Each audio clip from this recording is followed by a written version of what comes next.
Estamos mais uma vez com uma aula de teatro e essa aula é um pouco diferenciada. Vocês viram aí que nós tivemos o anúncio e pelo anúncio já deu para vocês sentirem que hoje nós aprenderemos sobre teatro grego. Professora, por que o teatro grego? Porque é o seguinte, galerinha, antes de falar do movimento do teatro, antes de falar o que ele significa na nossa vida, antes de falar, como a gente já comentou, sobre tipos de teatro, mas a gente tem que saber como se deu a origem do teatro. É importantíssimo esse momento vocês saberem como se deu a origem do teatro. O ano passado eu já trabalhei com os sextos anos, que hoje são sétimos, né? E com vocês também eu vou fazer a mesma coisa. Lápis, caderno, régua, caneta, porque vocês vão anotar na aula de hoje. Coloquem a data de hoje no caderno de vocês e vocês vão anotar as partes que são mais importantes da nossa aula, beleza? Então vocês vão colocar o título aí, a data de hoje é Teatro Grego, tá bom? Gostaram do grego? Ele veio anunciar aí para vocês como que aconteceu o teatro na Grécia. E a evolução do teatro, né, gente? Para chegar no teatro de sombra, nos personagens, teve um início. Vamos ver qual foi o início? Vamos lá. Sua origem está ligada à mitologia, tá bom? Então os gregos acreditavam nos deuses mitológicos, né? Nas histórias mitológicas que elas tentavam explicar como é que se deu a criação do mundo, tá? E a religião, isso era o tipo de religião que eles tinham. A mitologia grega é formada por numerosos deuses imortais, antropomórficos, isto é, que tem a forma e o temperamento humano. Então você sabe que... Deixa eu só ligar a luz, eu sei que talvez não faça muita diferença, mas... Ou talvez faça, um minutinho só. Não sei se vai fazer muita diferença sexto ano, mas eu esqueci de ligar a luz, tá bom?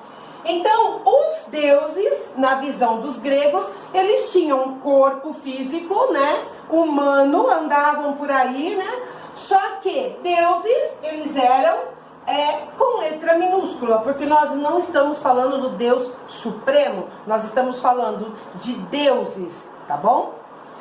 Suas origens encontram-se nas ações que prendem os homens aos deuses e às deusas, tá?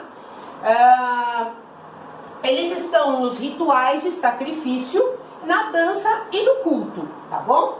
A palavra mitologia está ligada a um conjunto de narrativas e histórias da vida, de aventuras, de viagens, de desafeto, de heróis mitológicos, que eles tentam o tempo todo explicar a existência do mundo, beleza? Dionísio, este é o deus do vinho, da festança, tá? O que esse Deus fez, pessoal? Como é que o teatro se origina no Deus Dionísio? Por quê? Eles faziam, pessoal, eu nem vou muito ler aqui, porque eu já sei de cor e salteado, tá? E depois, pessoal, eu vou colocar esses slides lá no Classroom para vocês, tá? O pessoal do nono também pediu para eu colocar os slides que eles querem copiar alguma coisa e na aula não dá para ver por conta da distância, tá? Às vezes fica difícil de ver. Então eu vou disponibilizar lá no Classroom para vocês, tá bom? Então o Deus Dionísio era o Deus da festa, o Deus do vinho, o Deus da uva, da colheita. Então todo ano eles faziam essas procissões. O que são procissões? As pessoas vão andando atrás, né, de uma imagem. Isso a gente está falando de procissões católicas, né, Corpus Christi, lembra disso?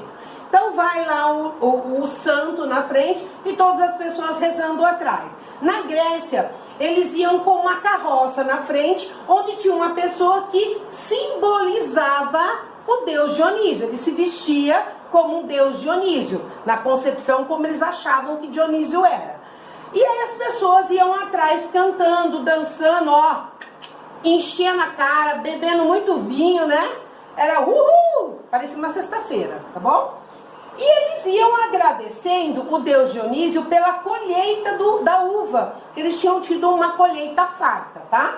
Então nessas procissões, pessoal, contava-se a história do deus Dionísio. de uma forma semelhante às procissões religiosas, né, da Semana Cristã, Semana Santa, como eu disse para vocês.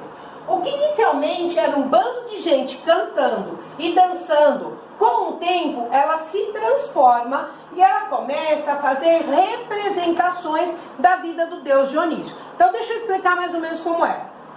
A carroça ia, em cima tinham pessoas vestidas com um tecido como fosse uma bata, né, um tecido branco, né? Sabe aquela roupa de coroinha de padre? Então eles colocavam aquela roupa e usavam máscaras, tá? E aí eles recitavam ditirambos. O que eram ditirambos, pessoal? Eram versos em poesia, assim, que eles recitavam num coral para o deus Dionísio, tá? O coro, ele se dividia em coro e semicoro, né? Então, e o líder desse coro era um personagem chamado Corifeu, tá? Então, ficava, né, o Corifeu, que ele entoava um pedaço, ele declamava um pedaço de um verso, né, do ditirambo, e os outros atrás, que era o coro, repetia o que ele falava, tá? E eles iam, tá? E no meio dessa representação tinham os participantes vestidos de bode, que representavam o Dionísio transformado. Sabe igual aquele personagem do Crônicas de Nárnia, que tem metade bode, metade, tá? E tinham as ninfas, né? E tinha os sátiros, que era metade homem, metade animal, tá? Lembra esse personagem aí do Crônicas de Nárnia, sabe? Que a menininha encontra lá, que metade tem aquela orelhinha pontuda, tudo, e metade é um bode, certo? Aí, pessoal, numa dessas viagens que eles estavam fazendo, comemorando, eles passavam um tempão, era semanas, tá? Bebendo e comemorando, recitando, passando em um monte de lugar, né? Naquela festa, era uma procissão, como se fosse um carnaval, tá bom? Num desse momento, gente, acredita-se que foi em 534 a.C., um ator resolveu tirar a máscara e no meio daquela apresentação do coro ele gritou: "Eu sou Dionísio". Aí, gente, nasce o primeiro ator, tá? Pelo menos dizem, né? Sabe como eu chamava esse ator? Téspis. Então, se um dia perguntarem pra vocês quem foi o primeiro ator do mundo, Téspis, tá? Ele tava lá na folia, lá recitando com o coral, e de repente ele tirou a máscara e olhou pro público e falou: "Eu sou Dionísio". Olha aqui, ó. Certo? E aí ele foi considerado o primeiro ator de teatro, tá bom? O teatro grego foi marcado, gente, por esses festivais, né? Em comemoração ao deus Dionísio, os rituais. Ele era a fonte de sensualidade e da crueldade da vida e destruição letal. Gente, sabe o que eu queria falar pra vocês? Por incrível que pareça, o grego, na Grécia, né? Aquelas lutas lá dos escravos contra os leões, que tinham aquelas batalhas, né? Nos grandes teatros, como que chama aquele Coliseu, né? Nossa, tem hora que me dá um branco. Eles consideravam apresentações de teatro, eles vibravam com aquilo, parecia um futebol, né? Todo mundo se reunia para ir lá, tá bom? Então, esses tipos de apresentações, que eram apresentações cruéis, eles tinham como apresentações de teatro, tá? Ler teatro, ou melhor, literatura dramática, não abarca todo o fenômeno compreendido por essa arte. Nele é indispensável que o público veja algo, no caso, o ator, que define a especificidade do teatro. O que quer dizer isso, gente? Foi aquilo que nós vimos na aula passada. Dependendo do jeito que o ator faz, você sabe se é uma mímica, você sabe se é um teatro de sombra, você sabe se é um stand-up, tá? com um teatro de bonecos, como foi o Pinóquio, que eu apresentei para vocês. Então, neste momento, a gente precisa do trabalho do ator para entender que tipo de teatro está fazendo. E outra coisa importante, para saber se é uma tragédia ou se é uma comédia, tá? O público é essencial no teatro, gente? Claro que é essencial. Sem plateia não existe teatro, tá? Então a multidão reunida no teatro não era meramente espectadora, no sentido mais literal. O público participava do ritual. Na Grécia, pessoal, eles vibravam. Se na hora que um gladiador ganhava de outro, eles pediam para matar, eles entravam, sabe, eles participavam, eles julgavam também. Então era ao mesmo tempo uma conexão de mitologia, de histórias, tragédias, comédias, mas ao mesmo tempo tinha muita crueldade também, tá? Aí nós entramos então na tragédia grega. A tragédia grega parte da concepção grega do equilíbrio, harmonia, simetria e defende que cada pessoa tem uma medida ideal. Então, o que o grego ele quer com a tragédia, pessoal? Mostrar para a pessoa o que é certo e o que é errado na concepção deles, tá? Não é que o grego está totalmente certo no que ele fala, não. Mas ele impõe para a pessoa o que seria o correto na vida. E ele tem algumas artimanhas para isso que a gente vai ver aqui, tá? Ele pensa assim, ó, se eu cometer este erro, mais pra frente eu vou pagar por esse erro de alguma forma. Ele vai voltar pra mim, porque afinal o universo é uma esfera. Não é quadrado, gente, nem reto, tá? Uma coisa assim. Quando alguém ultrapassa seu metro, né, passa da medida, passa do limite, seja acima ou abaixo dele, estaria tentando equiparar-se aos deuses. Então ele seria punido por conta disso, tá? Eu vou dar um exemplo daqui a pouco do que seria querer equiparar-se a um deus, tá? Muitas pessoas querendo ser Deus, né, tomar conta da situação, dizer eu posso, eu mando em mim. Não, quem manda em você, eles queriam dizer assim, é Deus. Os deuses estão acima de você, tá? No caso dele, deuses, tá? Para ele, a função principal da tragédia era catarse. Olha que palavrinha, né? Catarse, descrita por ele como um processo de reconhecer a si mesmo como no espelho, ou ao mesmo tempo afastar-se do reflexo observando a sua vida. O tal processo da catarse permitia que a pessoa lidasse com os problemas não resolvidos dentro dele. Ele não ia procurar um psicólogo, nem um psiquiatra, como muitas pessoas vão fazer terapia, tá? Mas ele se punia por conta disso. Se ele tinha errado, ele aplicava nele uma catarse, que era uma punição pelo erro que ele cometeu. Trágico, né? A catarse ocorria quando o herói passasse da felicidade para a infelicidade, por errar o alvo, saindo da sua medida.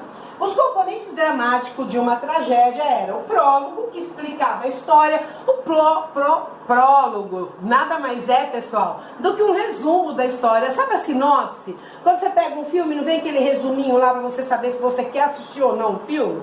Então, o prólogo é um resuminho, tá? Aí tinha um cântico de entrada, que era o coro, o relato, que era o mensageiro que vinha da introdução, como se fosse um narrador, que virava o destino, e o lamento da vítima, que era a catarse, tá? E outra coisa, pessoal, o grego, ele se apresentava naqueles teatros amplos, como o Coliseu, tá? Aberto, parecendo um estádio de futebol. Apesar de ter uma acústica legal, porque você vê que no estádio, quem já foi no estádio de futebol, quando um jogador fala alguma coisa, principalmente um palavrão, você escuta, né, se o estádio todinho estiver em silêncio. Mas as máscaras ajudavam na acústica. Então, ó, quando ele utilizava a máscara, a voz amplificava. A voz amplificava, pessoal. Ela ficava mais complexa, mais grossa, mais forte. E outra coisa, as máscaras eram enormes para que o público conseguisse ver a expressão do ator. E outra, a mulher era proibida de fazer teatro. Não dá raiva esse negócio desse, não dá um ódio, um trem desse. A mulher era proibida de fazer teatro. Então o que acontecia, pessoal?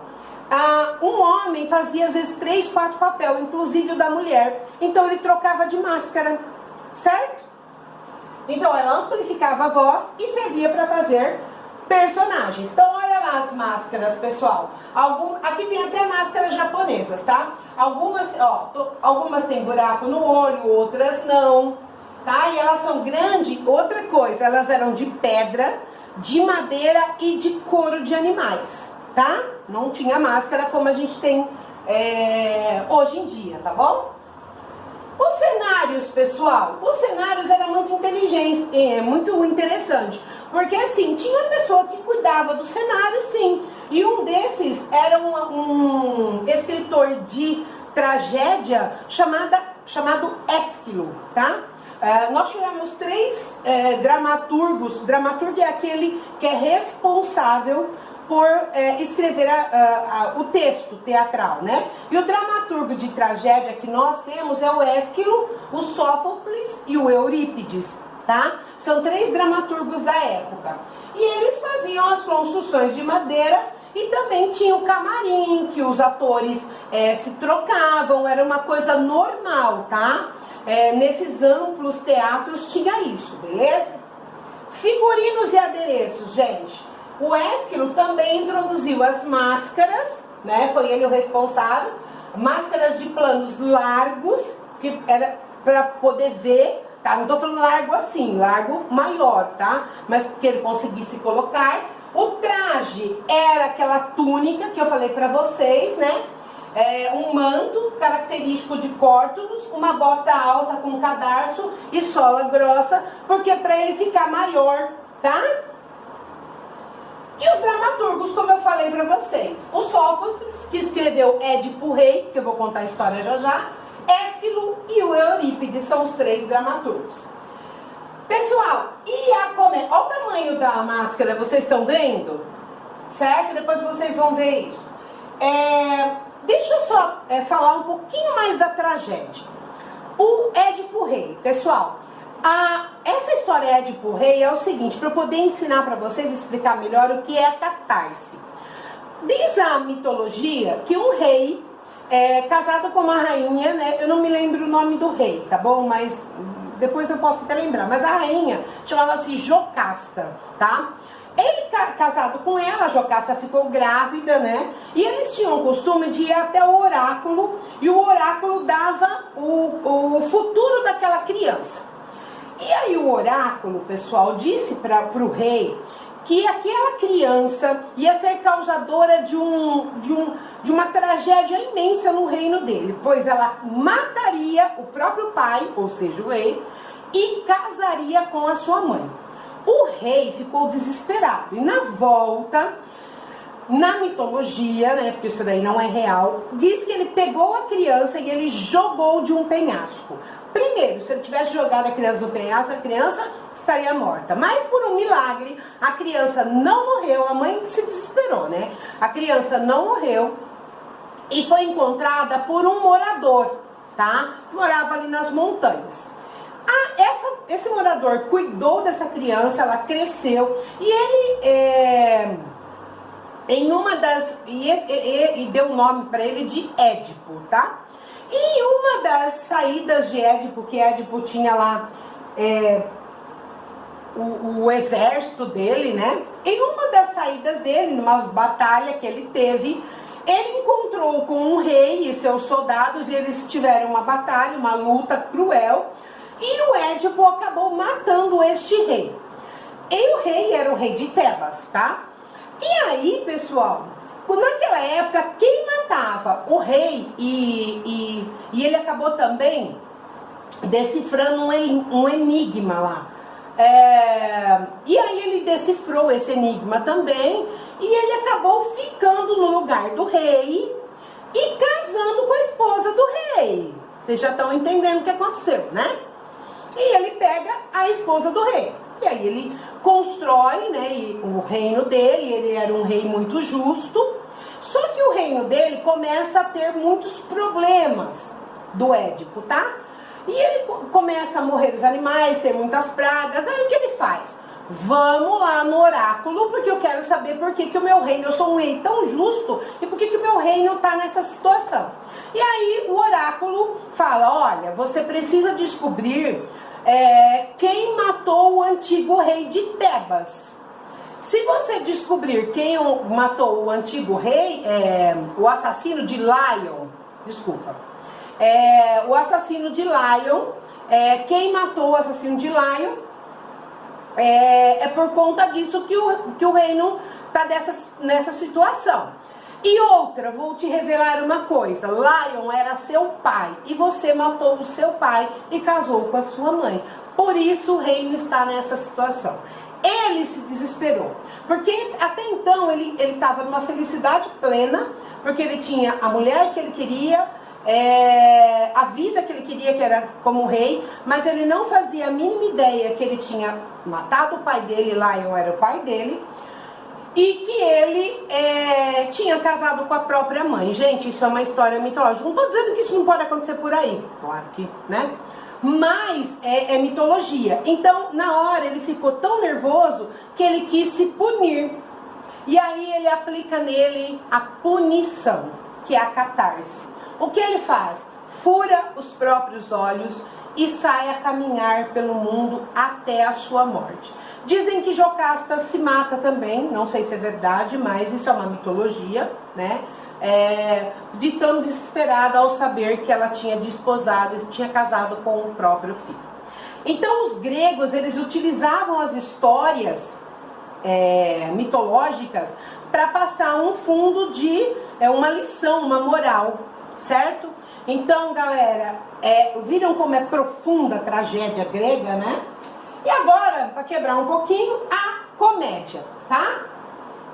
A comédia, pessoal, ao contrário da tragédia, ela vinha para divertir, né? O primeiro comediante da época que começou a escrever as comédias gregas era Aristófanes, tá? E acompanha o cume da tragédia. Por que acompanha a tragédia? Geralmente passava-se uma tragédia e depois entrava uma comédia para dar uma equilibrada. É igual o circo, né? Você vai no circo, entra um número forte de emoção, depois vem um palhaço naquele intervalo para tentar amenizar as coisas, tá bom? A comédia, ela teve de origem com Aristóteles também, né? Com a poética de Aristóteles.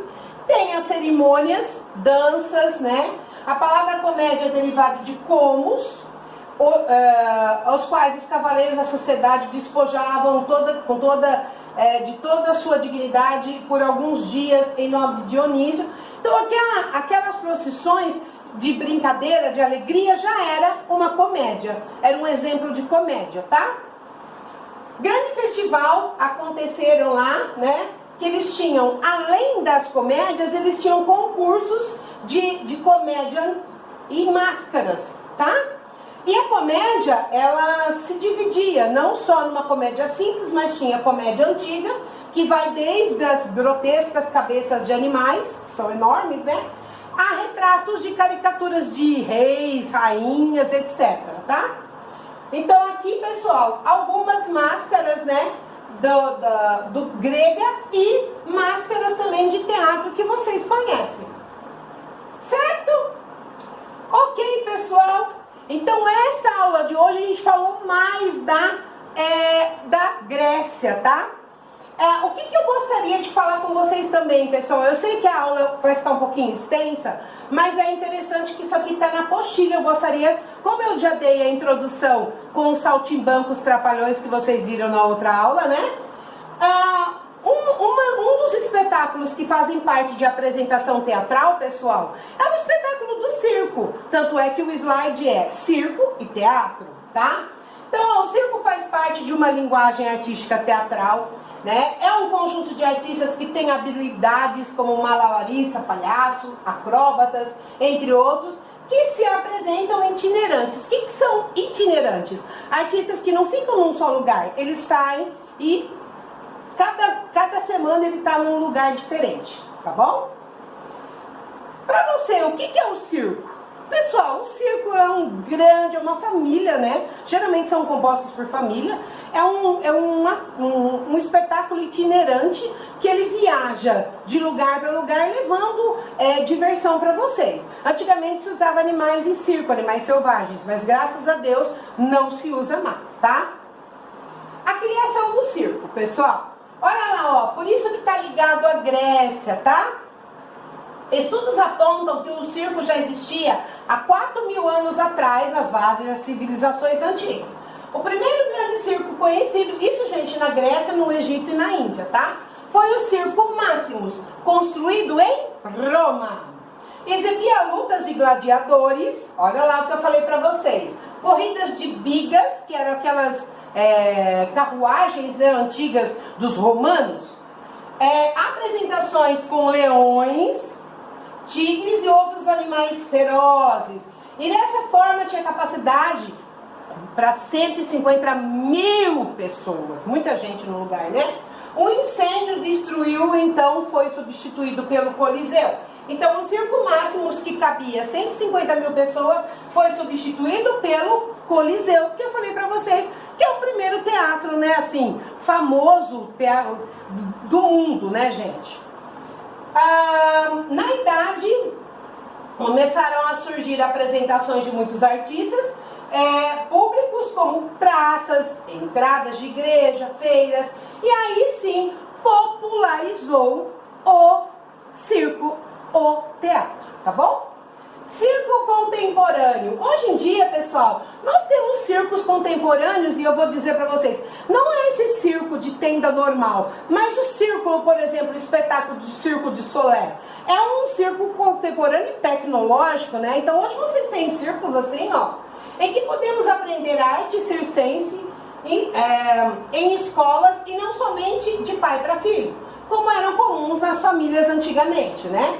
Hoje, ó, a Academia do Palhaço Piolim foi uma das pioneiras abertas na cidade de São Paulo em 1978, no Rio de Janeiro em 1982, foi aberta a Escola Nacional de Circo e lá eles ensinam as técnicas do circo, da apresentação, do teatro, da dança, de tudo, tá?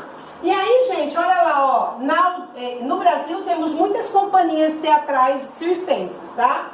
Então nós temos o Nau de Ícaro, Teatro Anônimo, Circo Escola Picadeiro, Linhas Aéreas, Parlapatões, que é maravilhoso esse daqui, Circo Mínimos Acrobáticos, Fratelli, Patifes e Paspalhões, Intrépida Trupe. Então, pessoal, hoje em dia você tem um espetáculo de circo e companhias de circo, escolas de circo, que te ajudam a fazer e a aprender, né, a técnica de ser um artista circense, tá? O circo surgiu no Brasil no século XIX e foi um período em que muitas famílias europeias, né, chegaram ao nosso país e trouxeram essa arte junto com eles, tá? O circo brasileiro está relacionado aos ciganos, né, comunidades ciganas, onde tinham apresentações de domar animais ferozes também. Graças a Deus isso não tem mais. Os espetáculos circenses eram feitos de acordo com o gosto dos espectadores. Neste contexto, o palhaço ganhou um estilo diferente do personagem europeu, que era mais triste. O nosso palhaço é mais alegre, né? O nosso palhaço é mais malandro, eu vou dizer assim. O palhaço já tem característica alegre, são falantes e são acróbatas também. E aí, pessoal, tem alguns links na apostila de vocês. Eu não sei certinho em que página está, mas para vocês apreciarem espetáculos circenses. Não precisa necessariamente ser este espetáculo circense, tá bom? No final, eu vou colocar no final da nossa aula um pedacinho de um espetáculo circense, tá bom? Aí aqui, pessoal, o Nau de Ícaros é um grupo teatral circense que foi fundado em 82 e eles trabalham junto com o conhecimento de técnica de circo e de teatro, como eu já falei para vocês, tá? Aqui tá falando um pouquinho do Acrobáticos Fratelli, onde é o que eles trabalham desde 86. eles ficam em São Paulo e tem alguns espetáculos como Brincadeira em uma Noite e Tanto, se vocês quiserem procurar no YouTube para poder assistir, tá bom? O Circo de Soleil, que a maioria das pessoas conhecem, que é um circo tecnológico, né? E aqui tem algumas das apresentações dele, pessoal. A Maluna, Joia, Ovo, Luzia, Cristal. E vocês podem também pegar um trechinho aí no YouTube para dar uma olhadinha, tá bom? E aí tem os links na apostila de vocês desses espetáculos de circo que eu falei, que eu mostrei para vocês, tá? Que eu comentei com vocês. É obrigatório olhar? Eu acho que vocês já viram já. No YouTube tem vários espetáculos desse. Não é novidade para ninguém. Mas dá uma olhadinha. Eu vou mandar um pedacinho de um, tá bom? Na China, a arte do circo é muito valorizada. Porque o circo nasceu, né, com o Circo Imperial da China em 1951. E ele pode ser visto em apresentações, no Brasil, inclusive no Brasil, né, e por todo o mundo. No período em que esse circo surgiu, muitos artistas se apresentavam na rua e tinham uma vida muito pobre. E faziam isso para conseguir muito dinheiro. Então o Partido Comunista Chinês, vendo essa situação, planejou uma maneira de mudar a vida dessas pessoas tão humildes e levar essas apresentações para todo o público, tá? E aqui algumas curiosidades. Para ser um artista do Circo Imperial, o que precisa... 10 anos de treinamento aproximadamente, muita fama por ser uma tradição milenar e tudo verdade. No Circo Imperial da China, todo espetáculo é baseado em acrobacias sem truque. Pessoal, eu percebi que parou de gravar e eu estava no finalzinho, então só para retomar, ó. Nesse espetáculo chinês é baseado tudo em acrobacia, sem truque, sem ilusão, é tudo real. E aqui, pessoal, tem dois espetáculos que vocês podem também pesquisar e olhar aí, tá? Que é o Circo Imperial da China e vocês podem olhar. Gente, o que não falta é de espetáculo de circo no YouTube, tá? E agora vem o nosso desafio. Bom, pessoal, vocês vão fazer o quê? A anotação de toda a nossa aula, teatro grego e circo, beleza? Eu vou mandar o slide para ficar mais fácil para vocês copiarem algumas coisas. Não precisa copiar tudo, pessoal, vocês vão fazer um resumo, tá? E o desafio é o seguinte, Sextuano. Vocês vão ter que criar um vídeo ou tirar uma foto vestido de personagem de circo ou fazer um desenho bem legal no seu caderno, tá? Então vai ficar ou vídeo, ou foto, ou desenho. Não é para fazer os três, é para escolher um.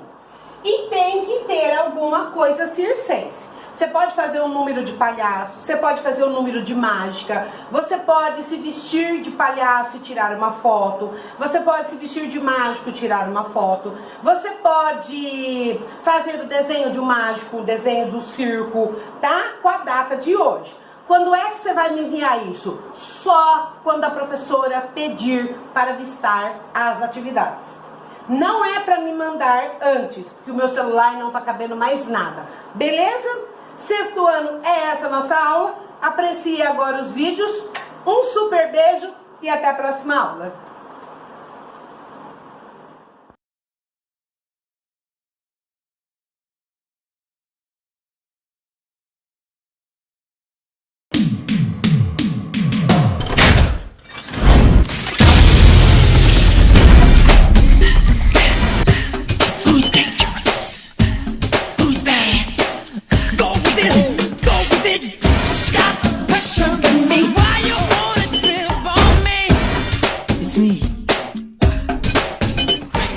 Michael. Let's make history.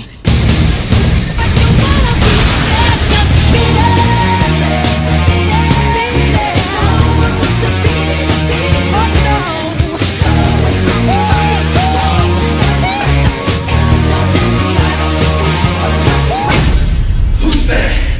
Who's there? Who's there?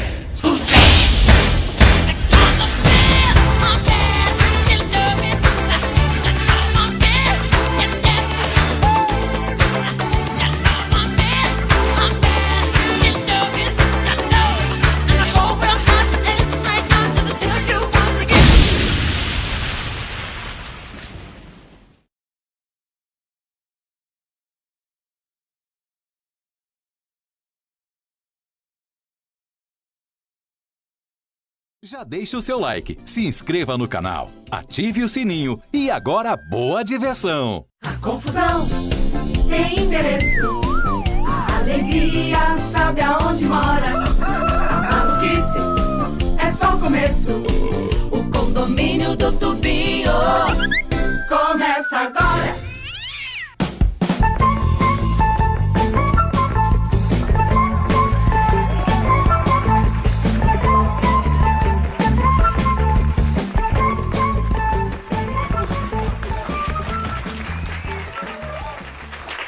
Eu não acredito, não é possível que você tá deitado aí ainda, a gente tá atrasado pra faculdade. Ah, não, pode ir que eu não vou mais não, rapaz. Como não vai mais? A minha namorada, ela tá pra chegar aí. Ah, mas você tá maluco? Você tá ficando doido, não é possível. Presta atenção, o papai, se ele descobrir que faz 2 dias que a gente não aparece na faculdade, você sabe que o caldo vai engrossar pro nosso lado, né? Ah, eu sei, mas não dá nem tempo mais de chegar na faculdade. E outra coisa, a moto tá sem gasolina. Ué, vamos de Uber. Uber? É. Você quer pagar com que dinheiro, Uber? Mas, meu Deus, e a mesada? Tá difícil a situação dessa casa aqui, né? Rapaz, a situação tá tão difícil, mas tão difícil, que ontem eu fui dormir com tanta fome que eu sonhei com um sanduíche falante. Olha só. Sanduíche falante? É? E o que é que ele falava? Não sei, eu tava com tanta fome que comi ele antes dele abrir a boca. Ah, mas olha, a gente precisa arrumar um jeito de conseguir dinheiro. Mas como? Como? O que foi?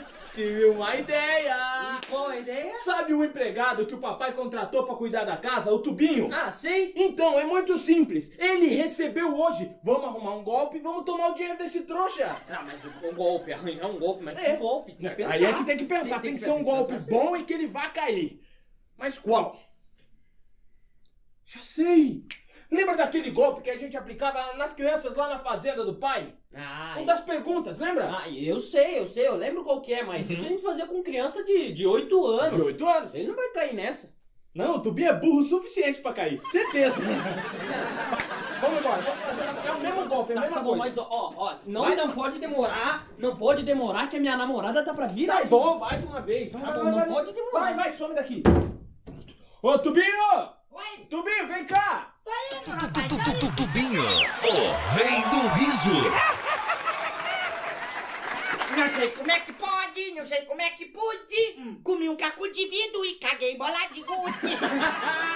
E aí, rapaz?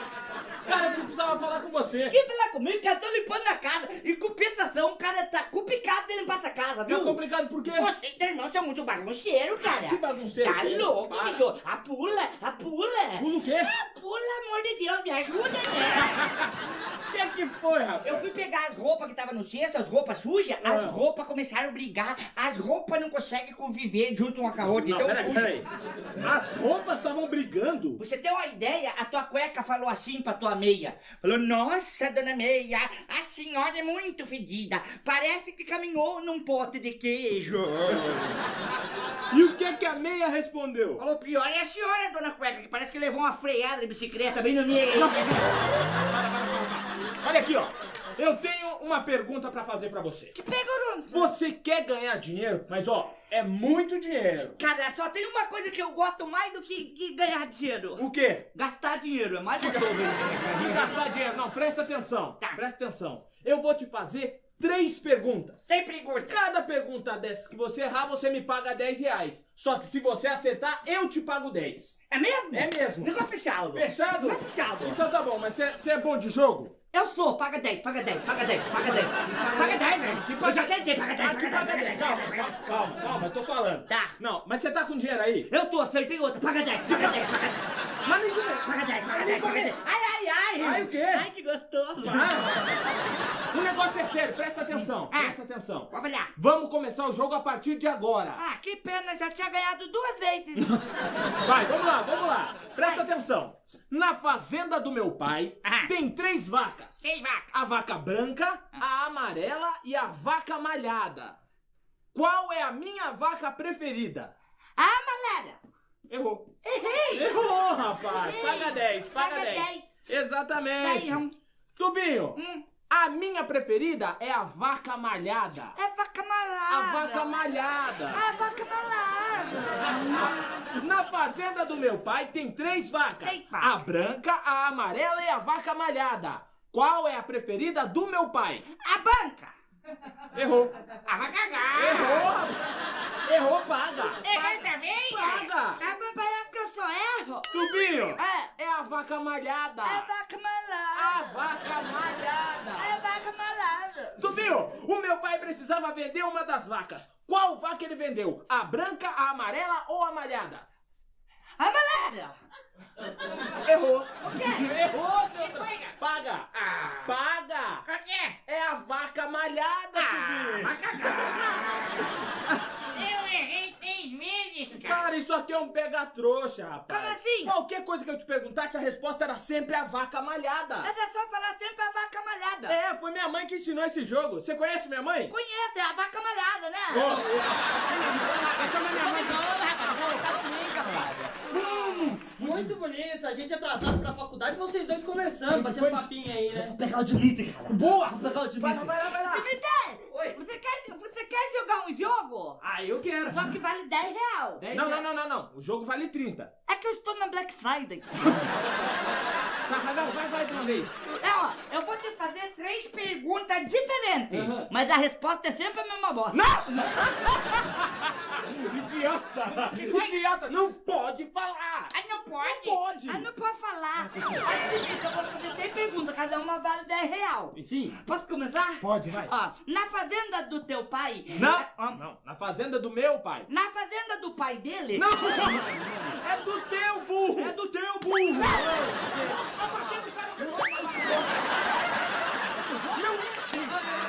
Eu já entendi. É na fazenda do teu pai, Tubinho. É na fazenda do meu pai? É do teu pai. Ah, pode ser na fazenda do meu pai. Por que não? Porque eu sou órfão. Você é órfão? É. Você não tem pai? Eu não tinha pai. E nasceu de onde? A minha mãe falava que eu nasci do oco da taquara. Que oco da taquara? Ela tava andando no meio do mato e uma taquara, ela rachou no meio. Ô, Tubinho ali, que bonitinho. Tubinho, foca na brincadeira, foca. Na brincadeira do meu pai tem 3 focas. Não! Não! Que foca? Não é foca na fazenda. Como é que vai ter foca na fazenda? Já foi na fazenda do pai? Não. Então eu que sei. Vai de uma vez. Vai. Na fazenda do meu pai tem 3 galinhas. Não, Tubinho, não. Tem 3 vacas. Não é que lá na fazenda do pai não ia ter 3 vacas? Por que não? Porque nós passava muita fome, nós já ia ter matado pra fazer hambúrguer. Vai, Tubinho, dá a linha na pipa, continua. Na fazenda do meu pai tem 3 vacas. 3 vacas. A banca, a malhada e a malhada. Sim. Qual que era a minha preferida? A sua preferida? É. A vaca malhada.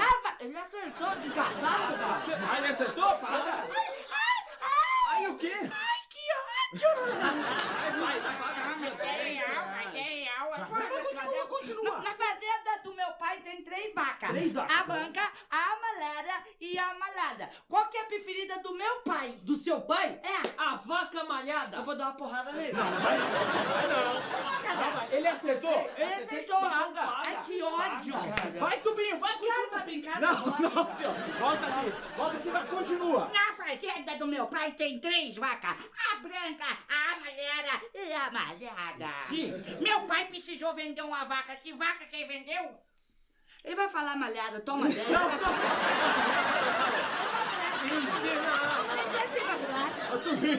Ele precisa responder primeiro. Então responde. A vaca malhada. Toma mais 10. Rapaz, você é o ser mais burro que eu já vi na minha vida. Mas por que eu só perco? Eu não consigo entender essa brincadeira. Como não? Isso aqui é um pegar-trouxa. Ninguém conhece tua família. Você podia ter falado qualquer coisa. Se ele tivesse falado que era a vaca malhada, você falava que era a vaca amarela. E outra, podia fazer até com outro animal. Por exemplo, a galinha da Angola. Não entendi. Você pega galinha da Angola daí? Galinha da Angola, Galinha da vaca Angola. malhada. Vaca malhada. Galinha da Ah, Angola. que daí eu ganhava o Você dinheiro. ganhava o dinheiro, Que burro. daí eu ganhava o dinheiro. Exato. É galinha da uma vaca malhada. Ah, muito fácil. Ô, Tubinho, você sabe quem é essa aqui? Não sei não, mas ou é a galinha da Angola ou é a vaca malhada, né? Confusão tem endereço. A alegria sabe aonde